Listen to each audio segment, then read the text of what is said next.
რუსეთი და თურქეთი არის კარგი მაგალითი იმის თუ როგორ იყენებს ავტორიტარული რეჟიმი ისტორიას პოლიტიკური პროპაგანდისთვის და თავის რეჟიმის გამტკიცებისთვის. ერდოღანს აქვს მათ შორის ათათურქთან სულ მუდმივად ახსენებს, ცდილობს მასთან კავშირს იმის მიუხედავად, რომ ჩემი აზრით რადიკალურად განსხვავდება და ათათურქმა თუ რამე გზით წაიყვანა თურქეთი ერდოღანმა 180 გრადუსი დაატრიალა და ახლა სხვა მიმართულებით წავიდა. პუტინზე ხო საერთოდ უსასრულოდ შეიძლება ამ ხრივ ლაპარაკი დაწყებული პუტინისტური პროპაგანდით ამ რომ მოსკოვი მესამე რომია გაგზელებული ამ იერუსალიმზე და კონსტანტინოპოლზე და ასე შემდეგ ამ დისკუსიებით და მეორე მხრივ ჩვენ ხედავთ რომ როცა უკრაინაში შეჭრა და აპირა პუტინმა ამას წინ უძღოდა ჯერ დიდი ესე და მე დიდი რაღაც ბრჭყალებში ლექცია რომ ლენინის, სტალინის და იმ პერიოდის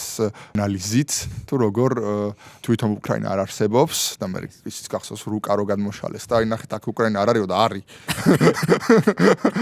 ზუსტად იგივე რუკაზე რომელსაც აჩვენეს რომ ნახე აქ უკრაინა არ არის, რაც ძველი რუკა მოიღო და არის ზედ უკრაინა მაგ რუკაზე. აი ამ გზით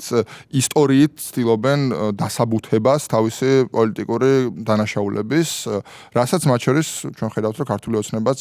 აკეთებს და ცდილობს რომ თავისი ანტიეროვნული გადაწყვეტილებები შეფუთოს ეროვნულ ისტორიული კულტურული რაღაც გარსი და ამით დაიცვას. ანუ ისევ